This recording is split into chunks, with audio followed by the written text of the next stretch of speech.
screen in a second, and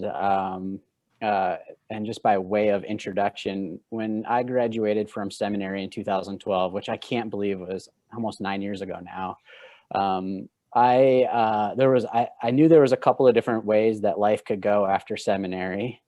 And for me, I couldn't imagine anything other than planting a church, and met with anybody and everybody who would take a meeting with me to hear about a vision for a church in Minneapolis. And we couldn't find any denominational support whatsoever. And so we had to do the good old-fashioned bootstrapping. And for my friends and I, that meant that we were sitting across from our other friends and their families, and we were asking them for money, and asking them to support our new project in South Minneapolis financially. And what I had in those moments was a front row seat to two realities. The first reality was that people really do want to be generous. They really want to be able to give. They really want to be able to part with a part of their finances to support things that they believe in, causes, communities, churches, etc. I saw it firsthand and heard them say it. I also saw incredible barriers to giving, whether it's credit card debt, student loan debt, finances that are mismanaged. And that's kind of the easy stuff. The real stuff is, and it's kind of a tip on where we're going here today, is the level of belief. Like, what do we actually believe to be true about money and what money is and why it's here? And this context, those early days of church planting, formed in me a twin call, a dual calling. On one hand, church planting, community building, doing our thing here in Minneapolis. And then on the other hand, helping people in their relationship with money. And took a role with a company based here in Minneapolis. Maybe you've heard of Thrivent Financial. And for 5-6 years, I got to work with Thrivent Financial, not in the sales field, but in teams and in environments to create new curriculums and assessments and tools and things that can help people that we know each and every day have maybe a little bit of a better relationship with money. And I was exposed to the research, and was exposed to new technology, and was exposed to all kinds of new things. And then about 2 years ago, had this idea for what it would be like for me to sort of set off on my own and have some of these conversations in a new way. And so that's a little bit of the context in which I bring to you. I get to spend my time doing a number of different things, but doing workshops like this and presenting this workshop is one of the things that I get to do. And right away, what I'll say is that generally when I do this workshop, I actually do it on a one-on-one basis. I do a one-on-one webinar with a coaching session. But any chance I get to be with a group of people like you all is also really great, because there's a lot more questions, there's more context, there's more learning from each other. And I find that these environments go really well as well. So I'm going to share my screen here. And while I'm doing that, I'm going to ask you to locate on your Zoom functionality your chat window, because in a second here, I'm going to invite you in your chat to just real quick, let us and everybody here just say something very quickly in your chat window, someone or something that makes you feel grateful, someone or something that makes you feel grateful. And I would love just to read those aloud if we can. I see friends and family. I see my children. Yep, my family, health, mental health. Yep, children and grandchildren, my kids, family, including my congregation, the Holy Spirit that is getting me through. Thank you, Sean. Kristen says work. I'm also thankful for work, Kristen. Carolyn says family. Michelle says family. Sunshine. Tell me about that, Linda. Being able to help others, family, my church family. Good health. I'm also thankful for health. Love shared, love experienced. Thank you, George. These are wonderful. Oh, nature walks. Yeah. Jerry, everything in me wants to just stop this thing right now and just start Googling pictures of nature.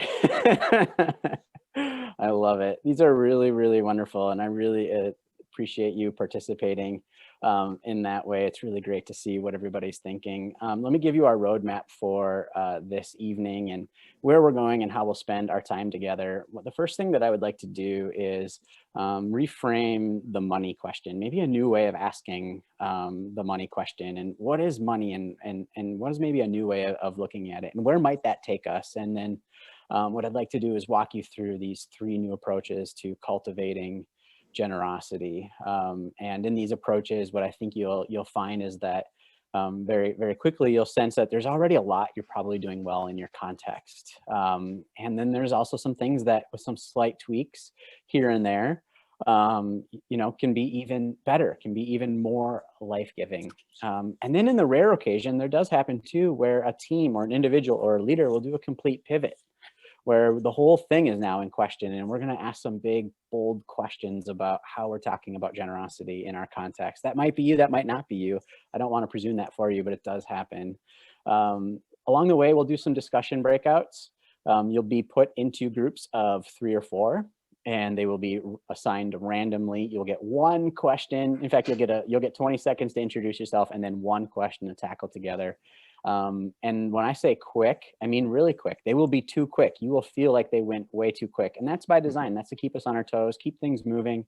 And we'll do 3 breakouts like that throughout our time together. And then if you hang with me long enough, at the end of this presentation, I'm going to give you the one lever you can pull to increase giving in your community. You can do this at any time. You could do this as soon as tonight or tomorrow. So if you hang with me long enough, you're going to get the one lever that you can pull to increase giving. So that's where we're going. Let me just start with this simple statement that we don't usually say, but I think we all sort of understand. Money is weird. It is really weird. 50% or more are living paycheck to paycheck. That includes 6-figure household incomes, by the way. There was a survey in late 2019 that found that 7 in 10 Americans have cried about finances at least once in their life. I'm among them. Mortgage-sized student loans crippling a generation. Millions without jobs. 157 million in America are paying off debt of some kind. And how do we begin to understand the ministry impact that, we get to hang out in ministries and churches and talk about giving and generosity, and then we, as a subtext or as a context of what's happening in the background, what's happening in the lives of the individuals whom we are called to serve, that these statistics actually make it feel pretty daunting. In fact, in a lot of ways, statistics like this aren't actually helpful, because there isn't really much that any one of us can do, at least not immediately. But I think there is something we can do, and this starts to get towards reframing the question of money, what money even is, because underneath those statistics are scarcity, and scarcity might be described as like a fear. And there's 2 kinds of scarcity. One is a fear of not having enough. If I'm looking at the end of the week and the expenses are coming faster than the income is coming, I might, for my family and I, have a fear that there won't be enough. Or will we make ends meet? Will we be able to make rent? Will we be able to pay the mortgage? I think we can all recall times in our lives when there maybe was a fear that there's not enough. This happens individually, happens in our families. This also happens in our leadership contexts. If you ever had the treasurer explain the numbers, and maybe there's that question of the fear of not having enough. And that's the first kind of scarcity. The second kind of scarcity is the fear of losing what I have. And this happens when, if an individual or a family has accumulated some resources or amassed some wealth of some kind, usually over long term, a new sense of scarcity comes in, a new sense of fear, and that's that fear of losing what I have. And what's interesting about this is that the first one will give way to the second one if we aren't careful. Because we can live, and if we just get a little bit more, if I just make some more money, then, and when I meet these financial goals, we feel like we might be out of that scarcity mode, that we might be out of fear, maybe a little bit on easier street. And really, a new fear sets in. And see, it turns out that fear is along for the ride. There isn't much that we're going to be able to do to get rid of fear, but what we can do is live with fear, and we can have new conversations about what happens as a response to fear. And so biologically, we will respond to fear with one of four, if not all four responses, giving the context. There's the flight response, just get me away as fast as I can. There's the fight response, where I get aggressive. There's the freeze response, where I just don't even know what to do. I just stop moving and maybe start to ignore it. And then there's faint, and faint is where we get very submissive, and we just sort of invite whatever's going to happen will happen, and we sort of take that posture. And I think we can make a lot of progress in our ministry context when we start to ask the question of, well, what do we do with this fear and scarcity?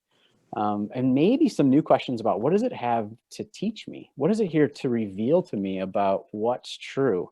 What do I have to learn about myself? What do I have to learn about God through the experience of scarcity? Am I being invited to trust in a whole new way? If I know that fear number one is here, and that fear number two, and that getting more isn't necessarily going to get rid of this feeling of scarcity, then it's time to turn the whole thing on its head. And to ask these new questions about money and the role that money plays, I really, really enjoy the work of Ron Heifetz, who's written a number of books. But if you have the chance to check out Adaptive Leadership or Leadership on the Line, Heifetz is known for his work in helping leaders distinguish between technical problems and adaptive challenges. And I'll explain what he means by these. So a technical problem is very easy to identify. The solution is usually based on expertise. And the solution to a technical problem is there's a clear roadmap. It's very straightforward. You can train it. You can document it. There is a very linear A to B to Z. You can solve a technical problem. We're surrounded by technical problems each and every day. A lot of problems are technical problems. What Heifetz does is distinguishes the technical problems from what he calls an adaptive challenge. And adaptive challenges are almost always undefined. They're easy to avoid. If you don't want to see them, you're likely to not see them. To overcome an adaptive challenge requires new values, even new beliefs. There is an underlying emotional, social system almost always to an adaptive challenge. Now, what's important about technical versus adaptive is it's not quite as simple as saying that it's easy versus hard. It's not a fancy way of saying that technical ones are easy and adaptive are hard, because both barbers and brain surgeons solve technical problems. Okay, they both work on your head, but they do so in very different ways. And a brain surgery actually falls in the category of technical. You can train for it with enough schooling and enough apprenticeship and years of mentorship. You can become a brain surgeon, and it still falls in that technical problem category. Adaptive challenges are more about leadership, culture change, personal growth, the real stuff of ministry, discipleship, of tackling what do I actually need to change, what I value or what I believe to be true about this thing. And I think when it comes to money, so often we get in a technical zone. Really, we can start to make massive, massive progress in our relationship with money when we reframe the question as an adaptive challenge. Before we get into the money stuff, let me give you some quick examples of technical versus adaptive. Let me tell you about Bob's mother. Hypothetical. Bob's mother is 87. She's still very independent. In fact, the grandkids brag about how she takes the car to the grocery store every Friday morning. She's still driving. But recently a mishap, a very small mishap, pretty minor, it actually reminded Bob that, her years of driving are coming to an end. And he brings up the topic to Mom. It doesn't go well. This conversation with Grandma never goes well, does it? Because here's what Bob does. Bob says, Mom, we can help you. We'll show you how to download Uber or Lyft. We're going to, the family wants to help. We would love to drive you each Friday morning. You might actually enjoy the bus. You'll meet people and it's fun. It's really inexpensive, all the things.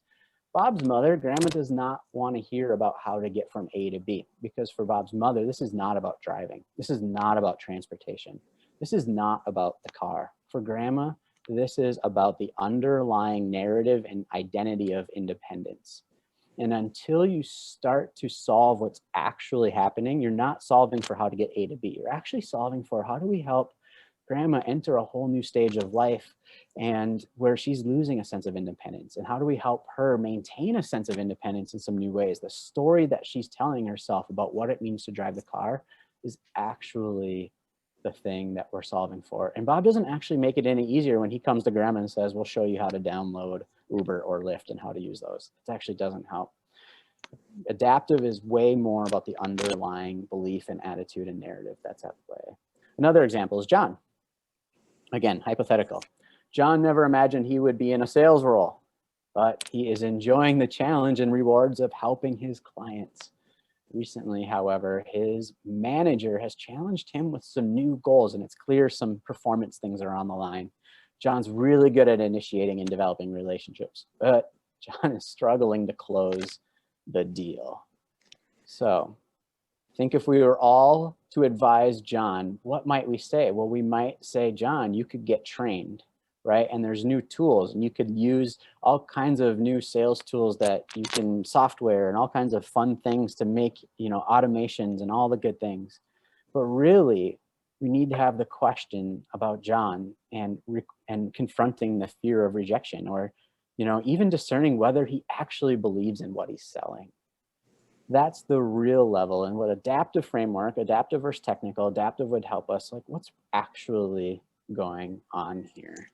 What is actually the thing that we're solving for? Because it's really easy to say more training, more tools. It's really easy to say download this app or get this software. Getting the right technical tools will always be the temptation. The adaptive approach asks us to go deeper and ask us what's actually happening here at the level of what we believe to be true. So let's get into our first 8-minute breakout.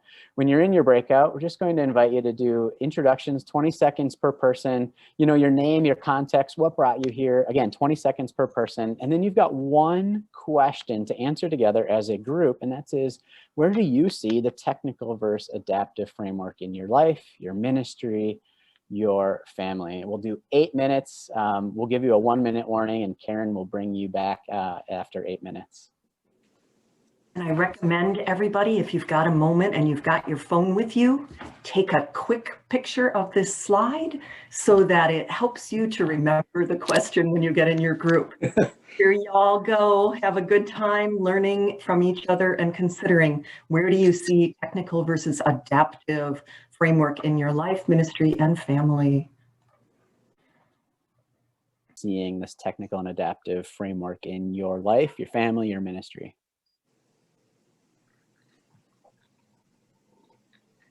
Well, technical one was figuring out why one of our members couldn't hear me, and it really was a technical issue with my computer, and we fixed it. Yep. Yeah, sometimes technical is just technical. You just fix it, right? We don't need to get deep about the technology not working. That's good. Thanks, Linda. What else? Go ahead.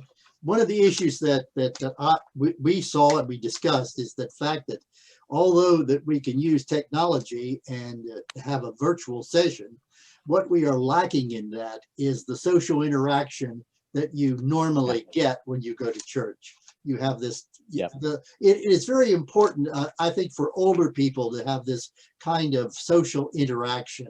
And that's the only thing that's missing. And it's hard to, even with technology, to overcome that. Now, we've tried a kind of like a coffee session early on our before our virtual telecast, but it only gets you so far. That's the big drawback that we see. Yep. Yeah, absolutely. And I see Pastor Ed's comment there. It's not just older people. I mean, all humans thirst for interaction in a genuine way where we can see body language and intonation and facial expression way more than what we can in virtual settings, for sure. I appreciate you sharing that. What else comes to mind on this adaptive versus technical? I mean, in our group, we talked about how really this whole last year since the pandemic began, and once the churches began shutting down, I mean, everything became kind of an adaptive concern. How do we keep our community together? How do we worship? How do we stay in touch with people? How do we reach people who aren't on the computer? So this whole year has been requiring a lot of creativity. Yeah. Yep. Thank you, Penny. I appreciate you sharing that.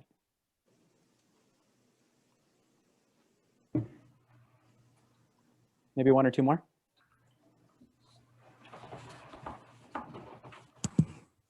Well, I work for a public library, and it seemed like the whole reason I liked being a public librarian was the people and the interactions and all those kinds of things.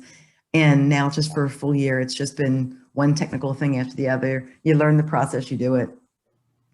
And that's the day. And it's it's boring. And I don't feel the same, pride in what I do. Don't feel the same, passion any longer. Yep. Thanks, Pam. I appreciate that. Jim, I could just share in our group that I have had a bit of a change. So I'm an engineer by trade, so I know a lot of the technical solutions, but in the last 6 years, I've been in social services, and it really is that adaptive challenge to get the, I work at a family shelter, and to get families that have fallen into homelessness. There's not a technical solution to just, there is a I've got it down, to get the money flowing again, get them back. But there's a family system element that really is the change of a systemic change. And I think that's kind of what you were talking about here. Yeah, no, absolutely. Yeah. And I think what you bring up is that the interplay between the technical and the adaptive, like sometimes there's just small parts of like, let's get this technical piece in order. Like, and you mentioned like getting the cash flowing again. And there's this other part of it too, that comes with it, the adaptive challenge of what do I believe to be true about this stuff? What is happening here? That family system stuff that you mentioned, Neil. Even what you were saying, Pam, too, about, there's new things to learn all the time. And, sometimes that the learning challenges of learning a whole new technology or how to do something requires an adaptive approach to it. For some people, this is like, might be coming easy. And then for me, it's just, I got to have a whole new conversation with myself about what I'm here to learn and why I have to learn it and what it even all means. So I appreciate these insights. Thank you all. I appreciate that very much. Let me share my screen here again, and we'll keep going with some of this content. And we will do another breakout here in a few slides to keep things moving. Thank you for your participation in that one. Let me just say this, because this is the last final thing that I think if Ron Heifetz was in the room with us, he would want us to know about adaptive versus technical. I'm guessing. I think he would say, you have to know that when you apply short-sighted, quick fix technical solutions to adaptive challenges, you can actually make the problem worse. That oftentimes when we rush to the quickest solution we can find, the easiest A to B, we can actually make that adaptive challenge worse.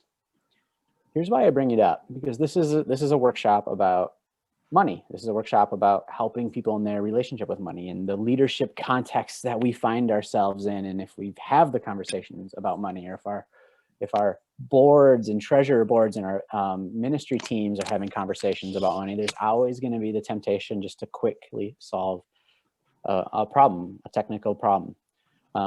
And that they do have their place.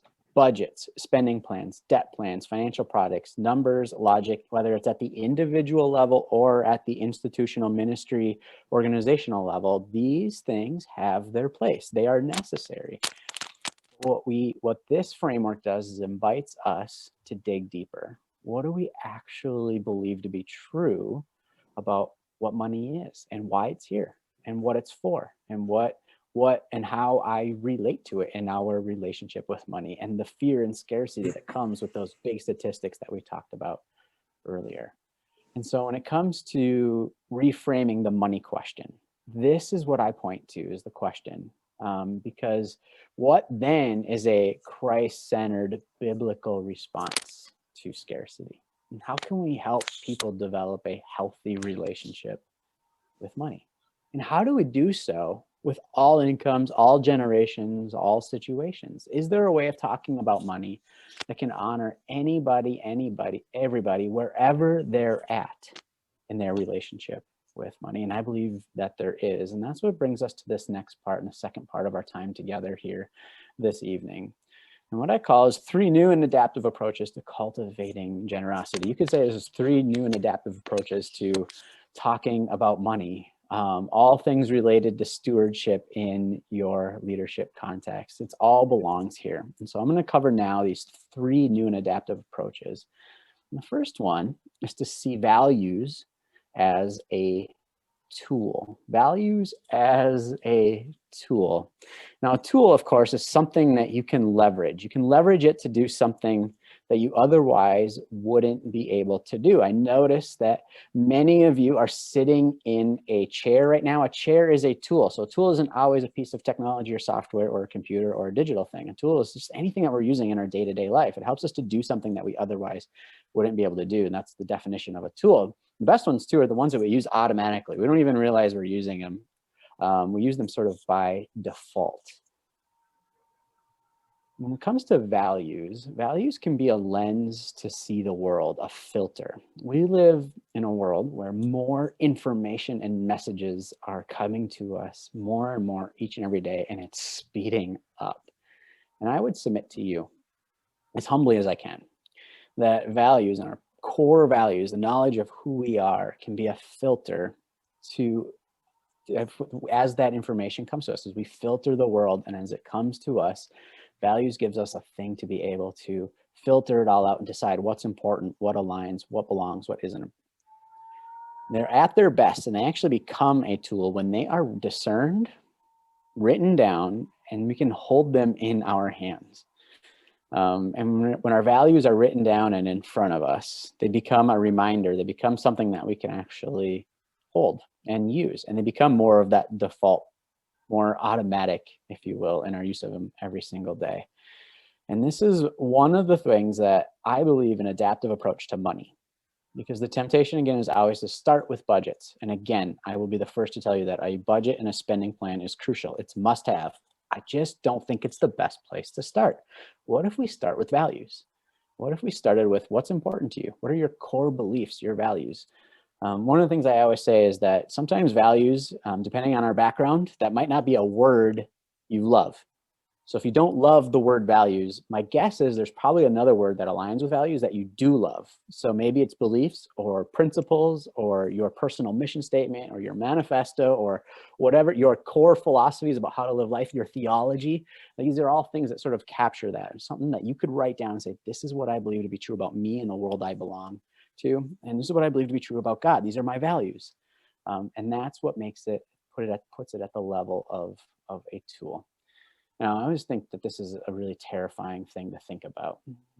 This is what I'm talking about when I think about values as a tool. If I removed my name from my financial statements, if I took my bank account and I exported it from the last year, and I took my name off of it and I went to a stranger in the street, or found a way to do it safely because of COVID, and I asked them, what would you, based on how this person earns their money and spends their money, what would you assume this person values?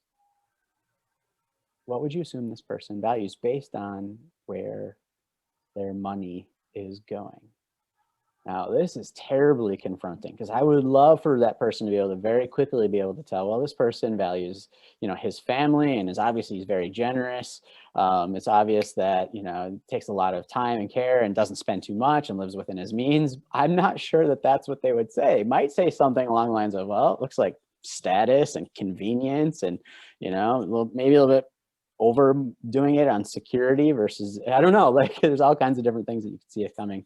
What a terribly confronting question, but yet super, super helpful. And a values aligned approach to money invites us to ask questions like this.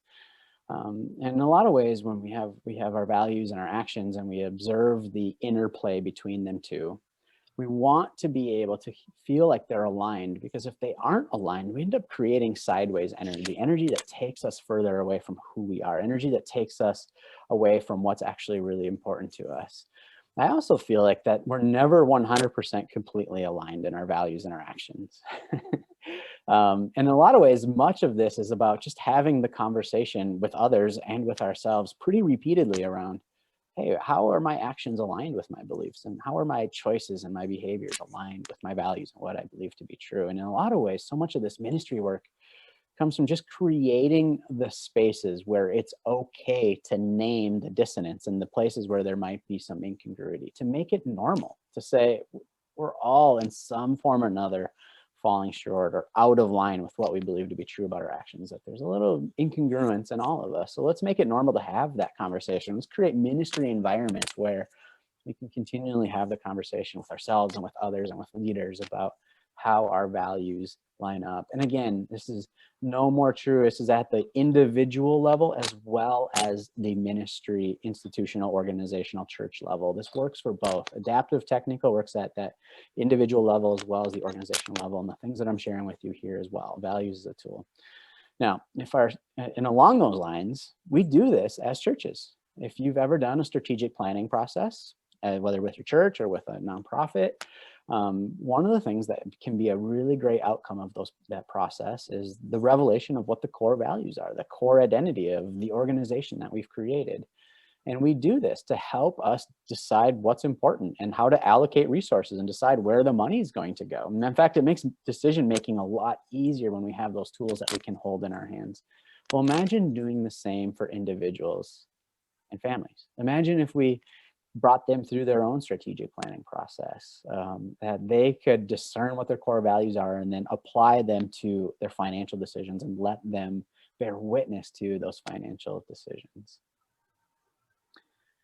And I always say, if you don't decide your values, somebody else will, right? Somebody else will gladly, something else, someone else, some other group of culture. If you don't take a hold of what's true about you and who you are, somebody else, something will by default, or many other things will try to get their hands and tell you what's important to you. I also feel like one of the benefits of values is that it gives us freedom from comparison. It is easier than ever to compare myself with others. I can't spend 15 seconds on Instagram without thinking about how my life doesn't stack up against so-and-so, or how, wow, they're really doing well, or look at that vacation they got to go on, or it's easier than ever to compare our lives with others. Usually what we're doing is comparing our insides with their outsides, or our reality with the portrayal or the perception that they're giving us. It's easier than ever. And this is where values can be super helpful in giving us freedom from those comparisons.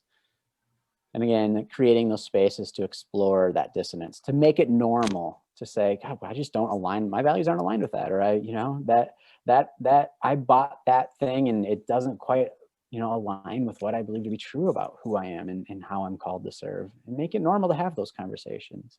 And then repeatedly offering opportunities for that self-discovery, and offering places to write down those core values so that they're easily accessible, that they're right there at our fingertips. And then allow for this to be an ongoing process, that we write down our values based on what we know and our reflections on that day, but knowing that it doesn't end that day, that we take them for a spin. We can test and learn, that we write down our values, we go and live and do some stuff for a while, and then we reflect on how it lined up, because our actions can reveal values that we maybe didn't know that we have. And we can have a truer picture of who we are based on our actions and what our actions are showing us about our core values. And so I think a new approach to cultivating generosity might look like not starting with budgets, not starting with the quick fix technical solutions and where's the money going, but in what's important here, who's doing the decision making, and seeing those values as a tool. And my experience has been that if you don't talk about values as a tool, it just becomes wishy-washy. That calling values a tool, which I really believe they are, makes it practical and tangible, and invites us into something that we can use. So with that said, let's do another breakout. Let's do another 8 minutes with this time. And again, introduce yourself. Make sure you take the 20 seconds to introduce yourself. Snap a picture if you can. I love that idea, Karen. Thank you for that suggestion. And the question here is, how can churches and ministries help people discover their values? We'll see you in 8 minutes.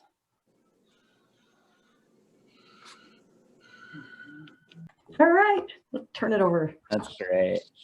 Well, I'd love to hear in your conversations, what did you find yourself saying in response to this question? How can churches and ministries help people discover their values? What came up in your groups?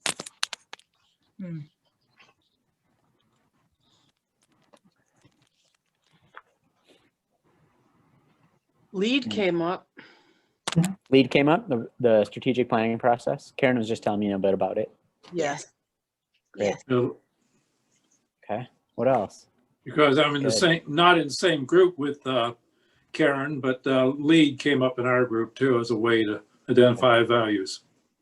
Okay, absolutely. How about lead for the individuals in our church, the congregants, the people in the pew when they can be in the pew? How can we help them discover their values?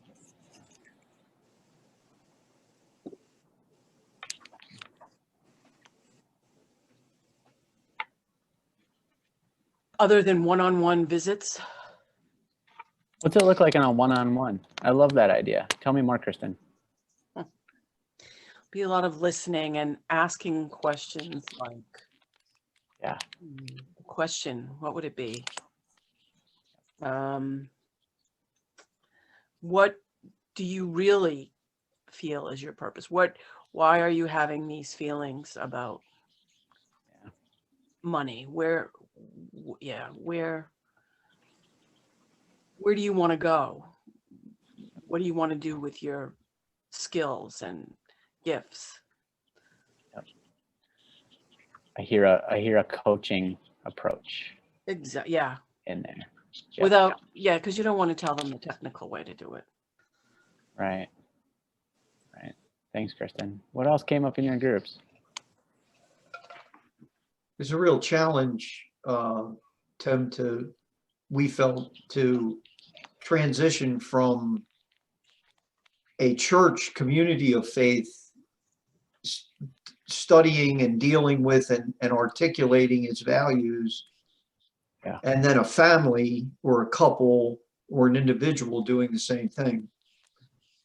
So I don't know if, it might be a study guide. It might be because, I mean, we live in close relationships, either with a spouse, a family, whatever.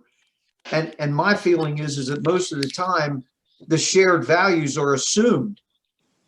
They're never really talked about. Right.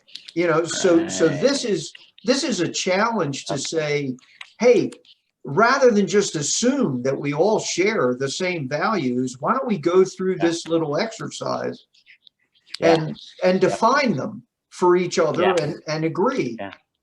And if we could get that far, then to your point, now why don't we look at our bank statement and see if the way we spend our money matches up with our values. It'd be a challenge. I don't know. Might be fun. I totally agree. That's great. Thank you, George. I appreciate that. I think about the individual values. They may not be exactly the same as our congregational values, but they can't be in conflict, right? Mm-hmm. So if we have congregational values and we don't ask our members to think about their personal values, we have a tension there, I think. Yeah, George, I really like what you bring up about, assuming we share the same values, whether we do or we don't. There's a risk to not having the conversation and not making them explicit, and to put our finger on them and give them names and to say, these are it. This is what we share. And while also being open to the idea that we might not share the same values, or where we're different, where we're not. My wife and I have done this, where we did a couple of years ago. We wrote down our values together as a couple, like as a family. This is what our family values. And we also found that there were times when we would talk about our shared values, we'd also talk about our individual values, and almost like these fun Venn diagrams of like, here's what we share, but also here's how we maintain our individuality as well. And there's nothing wrong with that. It's both and, the shared values as well as the individual values. In fact, I would say it's strong. Strong me's make strong we's, and strong we's make strong me's. So, George, I appreciate you bringing that up. Thank you, really do.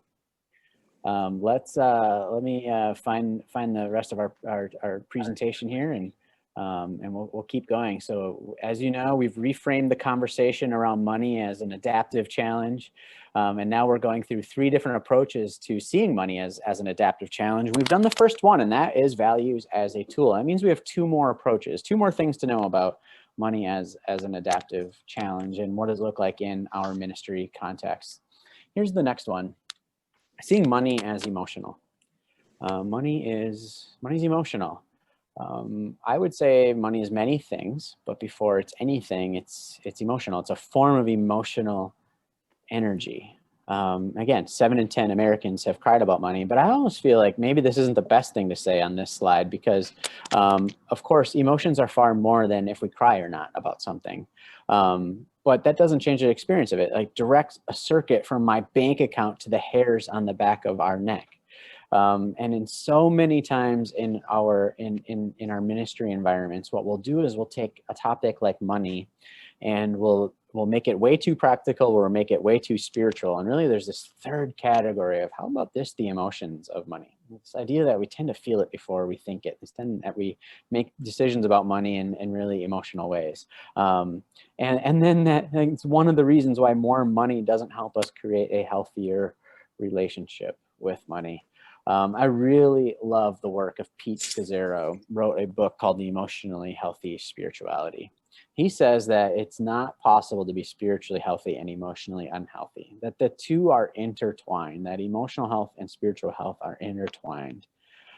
He doesn't write specifically about money, but if you consider this idea that money is emotional, and you read this book, you start to see, whoa, what does an emotional intelligence and an emotionally healthy approach to money look like? On the little end, like on the end hand, we'd make these impulse buys, and sometimes we just do so emotionally. We don't even really realize it.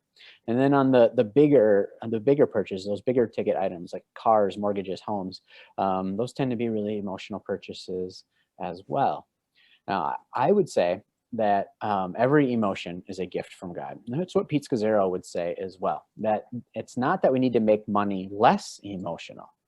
We need to see how all of the ways that money is emotional. In fact, an emotional life is a meaningful life. A spiritual life is an emotional life. So it's not about decreasing the emotions of money. It's about recognizing the emotions of money and helping to be aware of them. Because it's when we deny them or suppress them, that's when it becomes unhealthy, or when we minimize emotions around money. How often have we had a conversation about how money is emotional?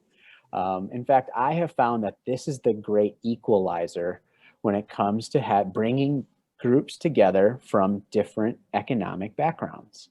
That the emotions around money are actually a really uniting force, that when somebody who perceives somebody else as wealthy or well off can hear them say and talk about the emotions that they experience around money, and that having more money doesn't actually make us healthier emotionally with money, that can be a really great equalizer. And it's really incredible what happens in those ministry environments. And again, the key is a healthy response, a healthy behavioral and attitudinal response to the wide variety of emotions that we can experience in our lives. And recognizing that each one of us has a really, really intricate, complex, deep, lifelong, ever-evolving relationship with money that is interwoven with all of the emotions that we can experience as humans. It can be a really freeing thing. It can really put us on track to recognizing new frontiers in our relationship with money, as well as our relationship with God. And that would be one of the ways that I would say is that an adaptive approach to generosity is going to have a really great approach to the underlying emotions of money. And then again, this is where this builds on the previous point about values, because values can be a tool then that we can use for navigating the emotional ups and downs. That when we're really emotional environment, we're trying to make a decision, and being able to hold our values in one hand and be able to say, wow, this actually really does help me to see it in a new way. It's really quite amazing to see. So that would be what I would say. And before I move on to the next one, we won't do a breakout on this one. I got a breakout set aside. But before I go to approach number 3, I would love just to hear your reactions to this idea that money is emotional. What comes to mind when I say that?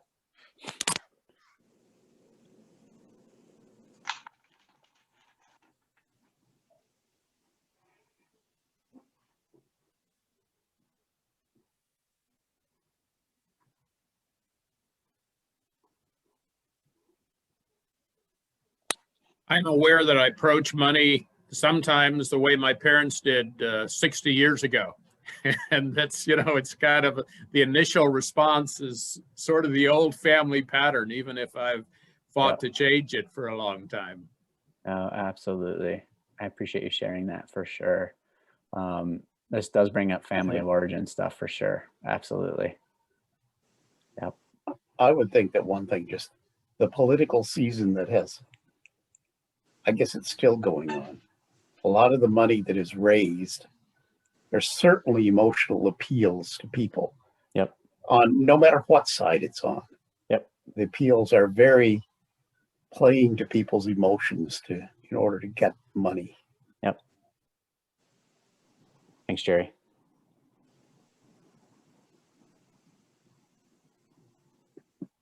Yeah. How about one more? These are helpful. Well, I think that there is an emotional quality about it, because one of the primary values of this society is wealth and money. Yeah. So that's really the core of the whole issue too. It pushes everyone to look at money and wealth and position as very, very extremely important because the society makes that as an important criteria. Yeah, absolutely. Yep.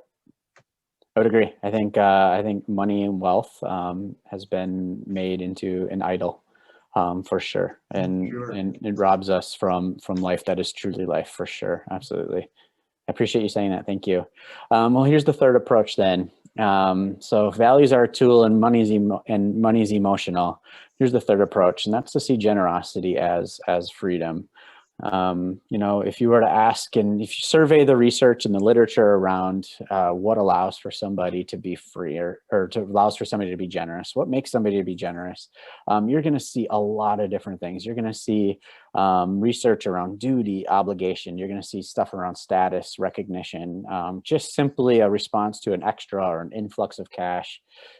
People want to belong to a cause or a purpose, or or they've seen it be that behavior modeled in their childhood, and now they're taking that same approach as well, or a sense of community, belonging, affiliation comes to mind as why wise people will give, and then we often talk about money as a response to God's grace and the gift of life itself, and that it's a practical response to a feeling of gratitude. These are not necessarily, I don't put these up here to label them as good or bad. I think we can all see there's pros and cons to all of them. But I think we can take it even further. And there's two ways to do that. And the first one is that this list is not exhaustive. There's something that's missing on this list as well. And that's the research that was done, it was put together by Adam Copeland and his team. And there's a chapter in this book's called Beyond the Offering Plate. There's a chapter in there by David King. And he says that Christians are content to give just enough to make peace with our consciences, that we're not giving more. So right at the point where we give, right up to the point where it helps us to feel less guilt where we might otherwise wouldn't. And that's different for everybody. Here's what it looks like on the graph. So zero giving. We all know what that looks like. Zero, nilch, right? Zilch. Then there's some giving. And then the line of where most Christians give is enough, right at the point where they would no longer feel guilty if they were to not give. Now, there's a couple of different ways that we can read this. We can read this as ministry leaders, and we can think, okay, that explains it. That's what's going on. That's one way to do it. And I would even say maybe that's just a little bit of a cynical point of view, although it's true. The other way of reading this is to say, whoa, what great fodder for amazing ministry conversations. What a great sermon illustration. What a great thing to make aware in our communities. The role that guilt can play in our relationship with money. Can we talk about that? Because if the goal is to help people have a healthy relationship with money, then we need to talk about what are the ways that we're being governed by guilt, and what would God say about that guilt? Really what we know of is the ministry and mission of Jesus Christ is to come and to alleviate us from guilt, to wipe away our sins. We actually shouldn't be giving out of guilt. And that's not to say that we're doing it wrong. It's to say, let's talk about all the ways that we actually still live with guilt as the governing driving force. And I think this just opens up all kinds of new conversations about money. I think the other way too then is just to see generosity as something that gives us freedom and actually changes our relationship with money. And so one of the ways that I've come to think about generosity and what it does, it's almost like when we give money and when we let it go, it's in that act of generosity that we say to money, money, you are real, you are important, money, but you are not in control. So by giving you away, I'm aligning my values with what God is doing to bring redemption and restoration to our world. And now I'm going to prove it by freely letting you go. It's time for you to go. Thank you for your contribution. We'll see you next time. That it's in the letting go that we claim freedom from all of the ways that money can be a chain in our life. It's in the letting go and the breaking of those chains that generosity can do. And in so many ways, generosity then is a ministry tool for claiming our identity in Christ. That when we invite people into generosity, we're doing it because it's good for them and their souls, and then in their development and in their growth and in their identity in Christ, not in things like wealth and brands and services and products and all of the different ways that we tend to signal to one another that we're cool or we're hip or important, but rather putting our identity in Christ. And that this was then less of generosity, less as being something that funds the ministry, but is in and of itself a ministry. It is one of the things that we do together in community to grow, to disciple. We give because it helps us to grow and it helps us to claim more of that freedom in Christ. And that's where I would land the plane a little bit, is saying that giving is an act of financial freedom. I would say that simplicity enables generosity. So when we invite people into a simple approach to their finances, that better enables generosity. But we don't have to do simplicity first. We can actually start with generosity and let that force us into simplicity. It works both ways. And like I said, it's, I think, a healthy approach to talking about money, an adaptive approach to finances, and seeing generosity as a form of freedom is less about funding the ministry, though that's important. But it's more of a tool that we leverage for discipleship and formation, because that's what it does in our lives. It helps us to grow and to expand. It's been said so often, and yet I love saying it. There's, things become cliche for a reason, and they're cliche for a reason. And it's not what God wants from us, but it's what God wants for us. And so if we take that approach to generosity, that there's something that we will learn about who we are and what's important to us in our acts of generosity. Of all kinds, that there's something that we stand to learn. So I'm going to change this to a 6-minute breakout to make sure that we have enough time. Karen, if that's okay, let's do one last breakout with our time together. Do you agree or disagree that generosity helps grow a healthier relationship with money? Why or why not? Let's do a 6-minute breakout to trade notes on this topic, and then we'll come back. Just give me 1 second and I'll have it all pulled together. Of course.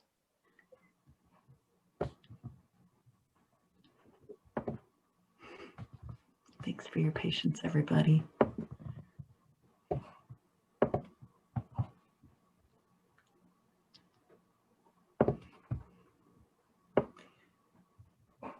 Just got to get one person moved to a different place, if you don't mind. Okay.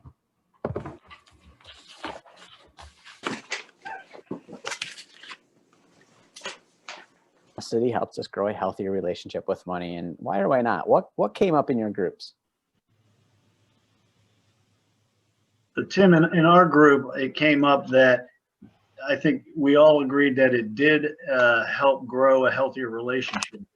But I felt that I come from a resource-rich environment, and I think it was easier for me to say that than if I wasn't in such a resource-rich environment. But I appreciate that God's blessings and my ability.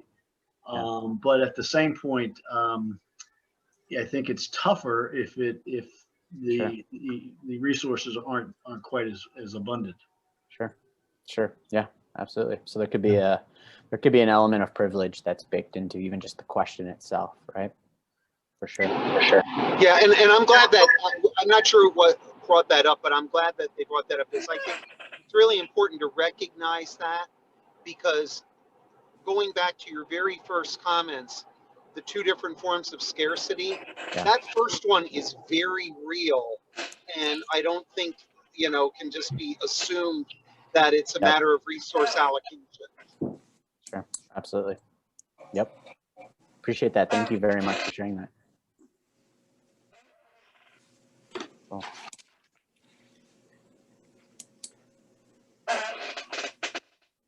All right, let's, what I would say is to bring it all together.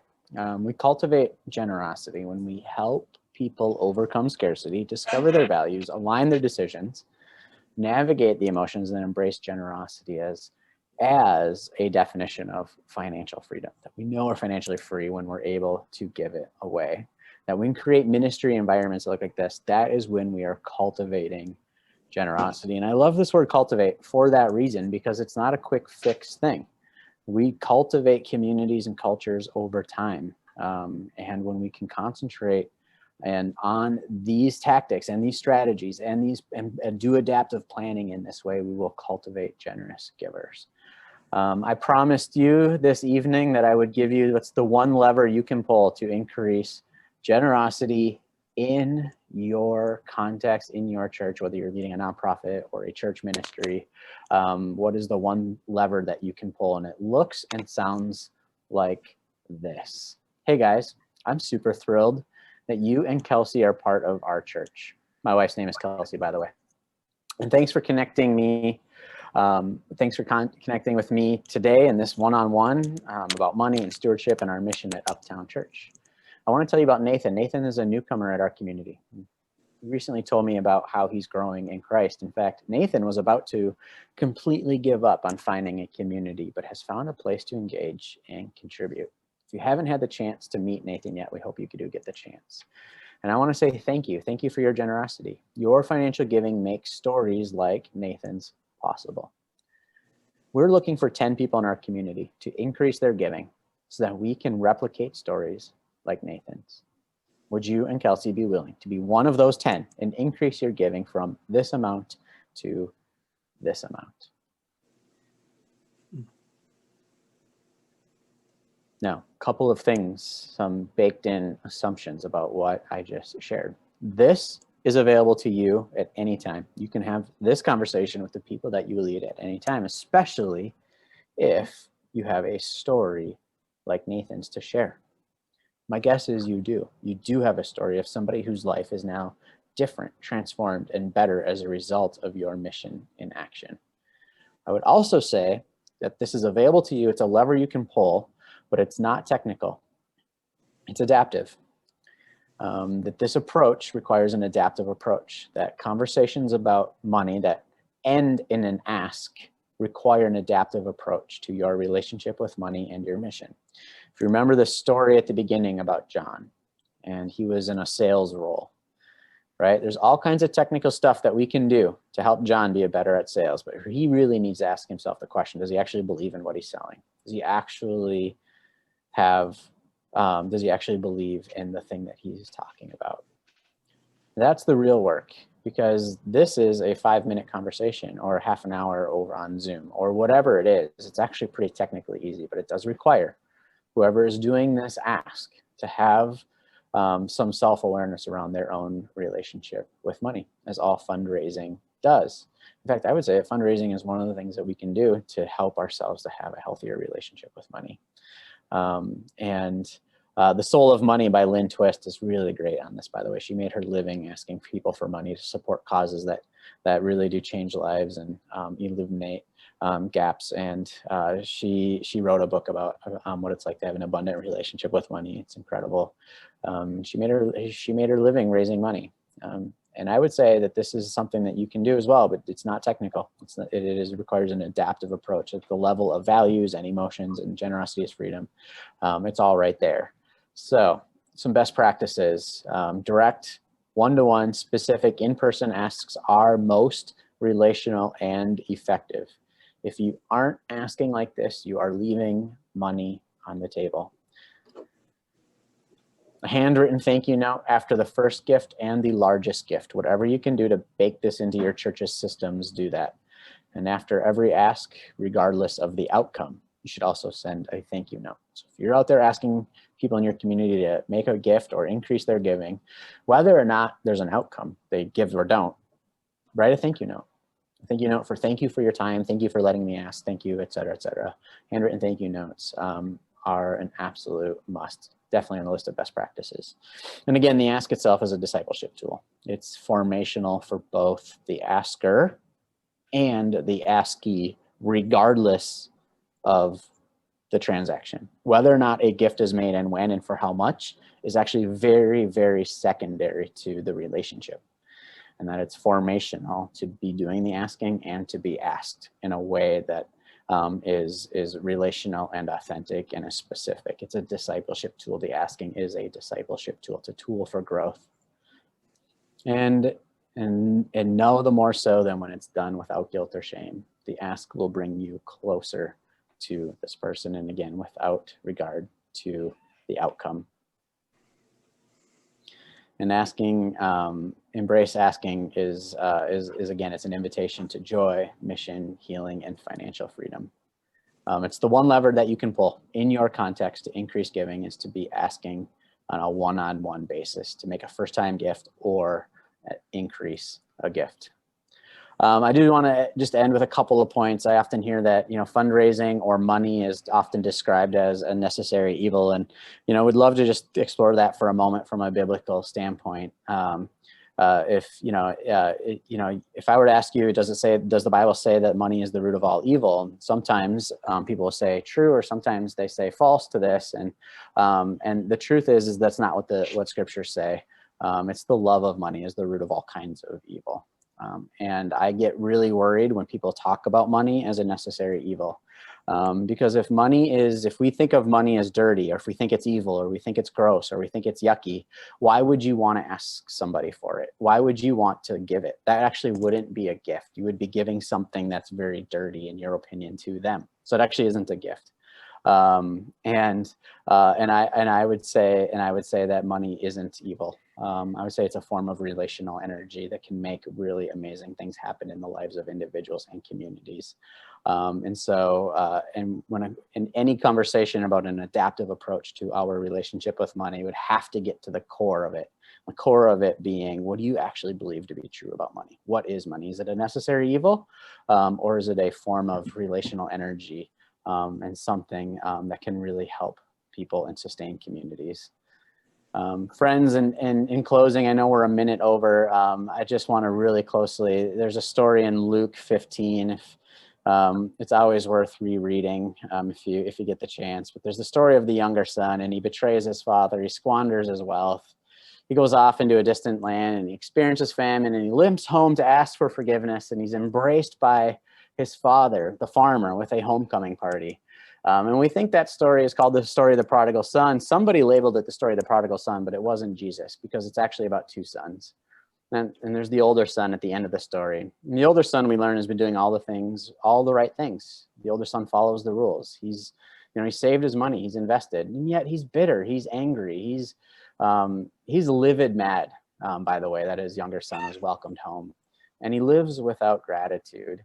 And it's in this story in Luke 15 that at the end of the story, the father says to the older son, "You are always with me, son, and everything I have is yours." We don't need any more older brothers, friends. We don't need any more people who do all the right things with their money and still live bitter and angry when without gratitude. Wherever we're at, we are invited to come home to God's love. And that is true for the son who left, as well as for the son who was home all along, but needed a reminder that everything he has is right there in front of him. I'm really grateful for your time this evening. Thank you so much for a chance to share some of the things that I've spent the better part of the last decade thinking about. And I'm really grateful for your flexibility here at the end as we've gone a couple of minutes over. Thank you so much for being such a great group. I really enjoyed this with you this evening. Thank you very Thank much. you, Tim. Thank you. Very good. Thank you, Tim. I want to thank you all for joining us. Just to let you know, I will be sending every one of you a follow-up next week, which will include this presentation. And Tim also on the last slide has 4 different resources, a couple that are even free. I think actually all of them are, that you can access. One is a great one for thinking about building your generosity teams. It's called The 5 People That You Need on your generosity team. It has some great resources. And then I've been putting some stuff in the chat. I'll make sure to include those links as well so that you can explore them. You can think about whether they're right for you. And again, tonight, all we do is give thanks for you being with us, for you having the interest to think about cultivating generosity, and for us all to remember that we are blessed to have a God of abundant love and generosity. Amen. Thanks again for being Peace. with us. Thank you so I think y'all know how to get a hold of me if you have a question Thank you, or have a Karen. thought. Thank you, Tim. Thank you. Yeah. Well, everybody. Thank you Thank you. very It's a much. joy to Thank have you. Tim Thank you working so with much. us. Thanks to both of you. Yeah, thank you.